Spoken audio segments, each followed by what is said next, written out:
Hey guys, assalamualaikum. Untuk video kali ini aku nak buat full check-in dekat mesin basuh. Mesin basuh ni masalah dia bila spin baju tak cukup kering, masih ada banyak lagi air ya.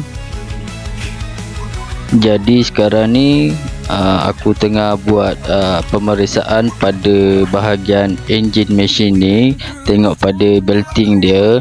Jadi sekarang ni aku tengah pasang balik. Aku dah buka siap semua dah. Aku dah buat checking dah pada dia punya mesin ni, pada motor dia. Aku dah buat pemeriksaan. Jadi aku nak pasang balik belting, dia punya cover apa semualah. Aku nak pasang balik sebab aku dah siap ni, dah siap check. Jadi tak ada masalah apa-apa pada motor ni.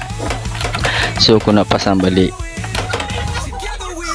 Jadi bila ada masalah spin baju tak cukup kering, kita tengok pada belting dia sahaja. Untuk mesin basuh kita tengok pada belting dia sahaja, sama ada belting tu dah lama ataupun dah reput. So dia tak cukup tegang untuk membuat pusingan pada tong tersebut lah ya. Jadi video ni aku terpaksa cut di beberapa keratan disebabkan video ini terlalu panjang, dan aku mempercepatkan sedikitlah waktu dia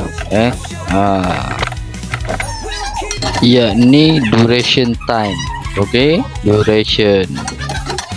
Bila ada masalah baju tak cukup kering bila spin ni, kita hanya tengok pada belting dia sahaja, sama ada belting dia dah reput ataupun dah lama, itu sahaja.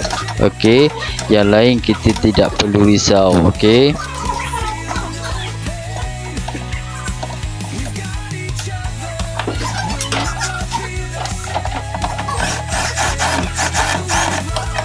Okey, setelah kita pasang balik ke semua item pada bahagian enjin, dan setelah membuat pemeriksaan yang lebih teliti, didapati ada lagi satu tempat yang punca dia bila spin baju tak cukup kering, iaitu batang skru pada kipas yang ni.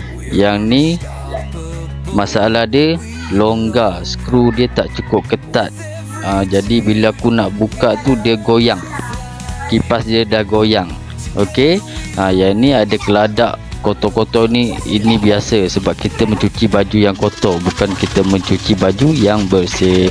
Jadi kita bersihkan dulu dia punya kekotoran ni bagi nampak sikit rupa mesin basuh kat dalam tu kan. Setelah cuci apa semua, kita cuci, kita sental kau liau. Okey, lepas tu kita isi air dan kita buang air yang kotor tu. Tengok bersih kan. Barulah mesin basuh namanya. Lepas tu dekat lubang batang tengah besi dia tu kita taruh minyak, dan inilah dia dah jadi okey balik dah. Sebenarnya punca dia batang skru pada kipas tersebut longgar, tak cukup ketat. Kan dah jimat tu, tak perlu hantar kedai. Okey, bye bye. Assalamualaikum.